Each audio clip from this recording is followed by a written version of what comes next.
Alright guys, welcome back to my review of this week's WWE Monday Night Raw for September 17th, 2012. And I thought this show started off really good, but man did it start to drag towards the end there. I think around Damien Sandow versus Zack Ryder, I was just like, oh shit, this is a long show. Especially after watching Night of Champions last night and then watching a 3-hour Raw, it was just a lot to take in. But like I said, the first part was really good. Paul Heyman comes out. He brings out the ref from last night's match. They play a fan video of Cena's shoulders and Punk's shoulders both being down on the mat when he counted 3. They said some type of thing about how Cena had this video removed from YouTube or something. I don't know. But they play this footage. The ref agrees he made the right decision. Heyman says Punk has earned everyone's respect with this win, or keeping the belt. Cena comes out, says he agreed that the ref made the right decision. He just thought the match should have ended differently. It's like having the Super Bowl end in a tie. He mentions the ankle injury, which was legit. He did injure his ankle early on in the match, and they still had a great match. And he still came out and worked tonight, too. So I was pretty impressed by that. He says he wants to find out who the winner is tonight. Heyman says the Punk's not here yet, but he's the voice of the voiceless. And I thought that was a pretty good tagline for Heyman. Del Rio comes out. Don't really know why, except to set up the following tag match. So Del Rio comes out, says he deserves a rematch since the bro kick was supposed to be banned. AJ skips out, says that she will make a super main event. Guess what it is? It's a tag match. Sheamus and Cena versus Punk and Del Rio. Heyman's pissed off. He follows her around the ring as she skips away, and he's trying to catch her. But yeah, that was it. Another tag match main event.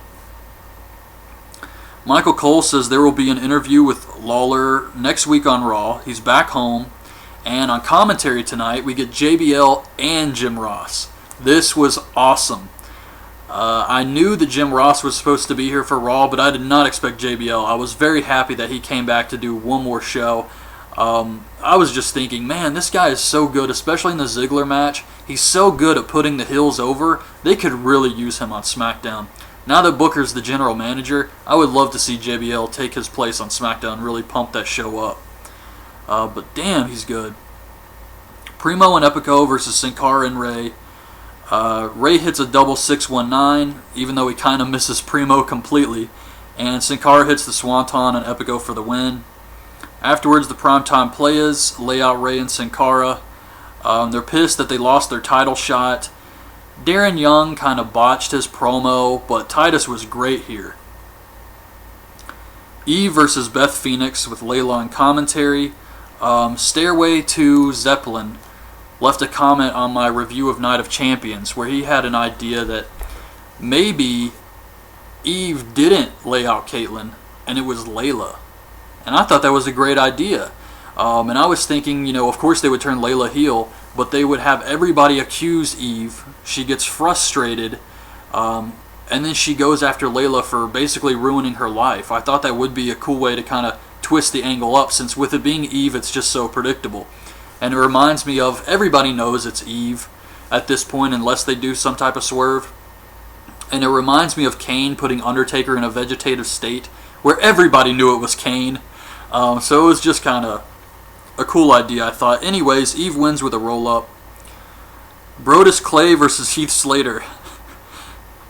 With Antonio Cesaro on commentary. Not enough Heath Slater dancing here for me, but JBL says that Brodus looks like a Justin Timberlake trained sea monster. Oh man. But Antonio distracts Brodus, I guess setting up a possible feud between those two, hopefully with Antonio going over. But he distracts Brodus, but Brodus still gets the win with the splash on Slater. Then we get Miz TV, which is just another Piper's Pit highlight reel type deal. Booker's the first guest. Miz says the Booker just wants to be in the spotlight again. Booker says he needs a new guest. Ryback comes out. Feed me more couches. He just destroys the set. He's tossing couches all over the place. He throws the microphone down, and you can hear it because it's in front of the fans chanting boring. really loud. And JBL says, "Where's Dr. Shelby when you need him?" Besides that, it was kind of a boring segment until, Ryback came out and just started throwing crap around. But yeah, I don't really care much for these peep show highlight reel things. Punk has arrived. He tells Matthews that being in this tag match is just another sign of disrespect. We get Santino versus Dolph Ziggler. Ziggler takes the Cobra from Santino and he throws it around the ring. He says, "You're a joke." They're all laughing at you. Once Santino makes his comeback, he goes to get the Cobra, and Vicky pulls it out of the ring. And Santino says, I think he says, "That's my gimmick." Ziggler hits the zigzag, 2 of them for the win. What a push. Oh my God. I know I said at Night of Champions, they're not pushing Dolph Ziggler because he did the job clean to Orton. But here on Raw, he beat Santino, so I mean, maybe I was wrong. Maybe they do care about Dolph Ziggler. Obviously, I'm being sarcastic. Wade Barrett versus Justin Gabriel. Wade looks a little like Harland Williams to me, with the way he was coming out with the beard and the way he was acting. It doesn't really have anything to do with anything, it's just an observation, but fans chant, "We want Nexus." But at first I thought they were saying, "We want Festus." So yeah, Nexus makes way more sense. I had no idea why they would want Festus back of all people, but Barrett hits the elbow for the win. JBL talking about Justin Gabriel hitting the moonsault when he's supposed to be selling the injured ribs was great too. Truth and Kofi in a Subway birthday skit with Jared. This was stupid. Damian Sandow comes up to get a sub, then Zack Ryder, then Ryback, who takes 2. Oh man. Cena tells Sheamus they have to make a statement tonight. Daniel Bryan and Kane are walking around backstage screaming, "I'm the tag team champions." This was pretty funny. Then we get the match, Daniel Bryan and Kane versus Kofi and Truth for the tag titles. Kane chokeslams Truth. Bryan tags himself in, makes Truth tap to the no lock. This started kind of slow, but I actually ended up liking this match.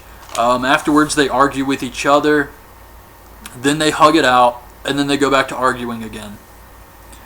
Randy Orton versus Tensai. This, I take it back, this is where the show really started to drag on for me. Orton wins with the RKO. I just could not get into this. I tried. The match they had on SmackDown was much better in my opinion. Otunga and Del Rio come up to Punk and Heyman backstage. They're not getting along. They're using Otunga and Heyman to fight their battles. Damian Sandow versus Ryder. They start talking about Lady Gaga in commentary, which was funny to hear Jim Ross talk about Lady Gaga. Sandow wins with a neck breaker. We get the main event, Sheamus and Cena versus Del Rio and Punk with Heyman. Cena hits Punk with the AA. Ref counts 3, but Punk's foot was on the ropes. He starts screaming at the ref. The ref doesn't reverse the decision, even though he saw on the replay that Punk's foot was on the ropes. So Punk just starts screaming at this guy all the way up the ramp. I was hoping he was going to push the ref off the ramp and just like push him off and he gets injured or something and they build this up. But no, that was it. Punk just screams at this guy as they leave. And that's how the show ended. So I'm sure next week on Raw, Punk's going to be saying, "Oh, this is the WWE Universe disrespecting me. Now the officials are disrespecting me." And I'm sure they're just going to continue this up as they build towards Hell in a Cell. But overall, it wasn't like a really bad show. It was just too long of a show. Just really hard to sit through 3 hours of this. And by the end, I was tapping out. I was ready for this to be over. So anyway, that's my review of this week's WWE Monday Night Raw. Hope you guys liked this video. Leave your thoughts on this week's show in the comments below, and thanks for watching.